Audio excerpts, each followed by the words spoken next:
All right, welcome everyone. Today, we're jumping into a rapid-fire masterclass on a language that, honestly, powers pretty much our entire digital world, SQL. So if you've ever wondered how your favorite apps, websites, or even your bank manages just incredible amounts of information, well, you're about to find out. Let's dive in. So what is SQL? It stands for Structured Query Language, but you can just think of it as the universal translator for data. It's the standard language we all use to talk to relational databases. You know, the systems that store, retrieve, and lock down the data behind basically everything we use every day. Here's the game plan for our journey from zero to hero. First, we're going to build the blueprint for our data with something called DDL. Then, we'll stock the shelves using DML. And after that, we'll start asking some really smart questions with DQL. From there, we'll level up with some advanced security features. And then, we'll look at the seriously cool cutting-edge stuff, AI-powered search. Think of this as us handing you the ultimate data toolkit.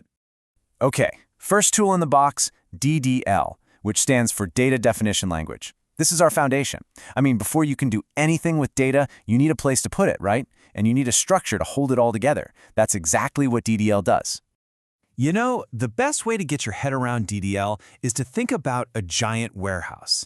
You wouldn't just start throwing products into a big, empty building, would you? No way. First, you'd build some shelves, maybe label the aisles. DDL is precisely that. It's us building the empty, organized shelves for all the data that's about to arrive. And here's what that looks like in practice. The create table command is our go-to tool. You can see right here we're defining our shelves. We're creating tables for categories and products. We're also giving them columns like cat ID and name and telling the database what kind of data goes in each one. Is it a number? Is it text? This is the blueprint being brought to life. All right, so our shelves are built. They're strong, they're labeled, but they're empty. So what's next? We need to stock them. This brings us to our next tool, DML, the Data Manipulation Language.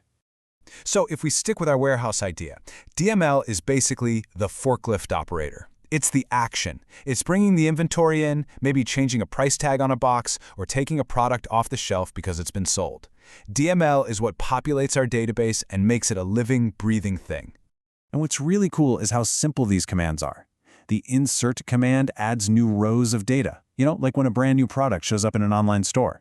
And update, that changes records that are already there. Seriously, every time you see a price drop during a flash sale, a command that looks just like this is running somewhere in the background. Now we get to the part of SQL that you will probably use more than any other, DQL, the Data Query Language.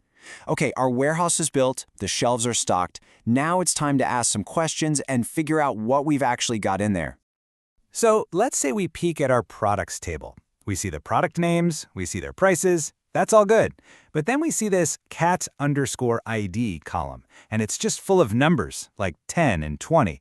What does that even mean? By itself, this table isn't telling us the whole story. And, here's the missing piece of the puzzle. Over in a totally separate categories table, we have the decoder ring. Cat ID 10 is electronics, and 20 is software. Splitting data up like this is super common and actually really efficient, but it does create a new challenge for us. And that brings us to the big question, the one that every data person has to answer 1,000 times a day. How do we connect these two tables to get a single complete picture? How do we get a list of products that also shows us the category name, not just some random number?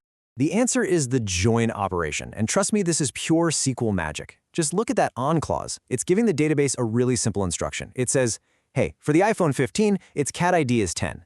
Now, go look in the categories table, find the row where cat ID is also 10, and grab the name electronics. It does that for every single row, stitching together a brand new combined view of our data on the fly. It's incredible. Now, joining is fantastic for seeing all the details. But what if you want the 30,000-foot view? Summary. That's where aggregation comes in. By using functions like count and sum with a group by clause, we can collapse potentially thousands of rows into a handful of powerful insights. This is how you ask a real business question like, for each category, how many products do we have, and what's their total value? It turns raw data into actual answers. Okay, so you've pretty much mastered the core of SQL. But to go from being just proficient to being a true data hero, you need a few more powerful tools in that toolkit, especially for answering more complex questions.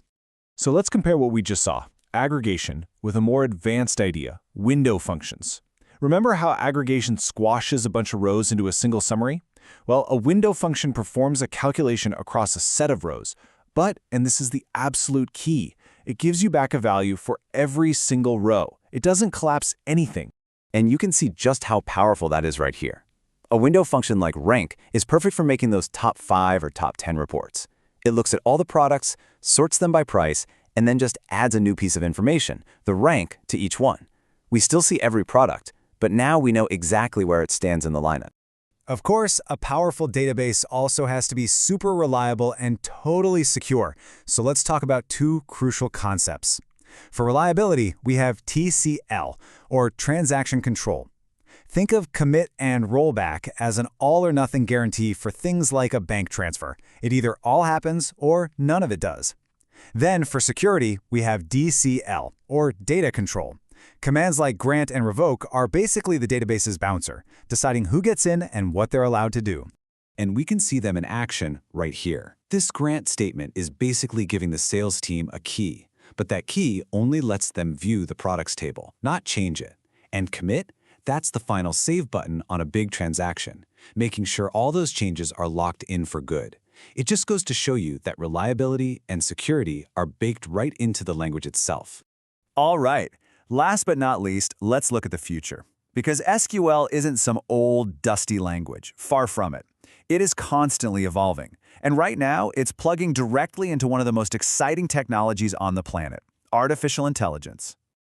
This quote just nails it. It captures this huge shift perfectly. For decades, search has been about matching the exact words you type. But what if you could search for a feeling or a concept? What if the database understood what you meant, not just what you typed? Well, that's not science fiction anymore. This is now a reality with features like AI vector search. Modern SQL can now turn things like text or even images into a string of numbers called a vector. And using a function like vector distance, the database can find other items that are contextually similar. This means a user could search for something to listen to music on my run, and the database would be smart enough to return AirPods based on the meaning of the query, not just a few keywords. So there you have it. From defining tables with DDL, to stocking them with DML, to asking deep questions with joins, aggregations, and even leveraging AI, you now have the complete SQL toolkit. The only question left is, what data are you going to unlock?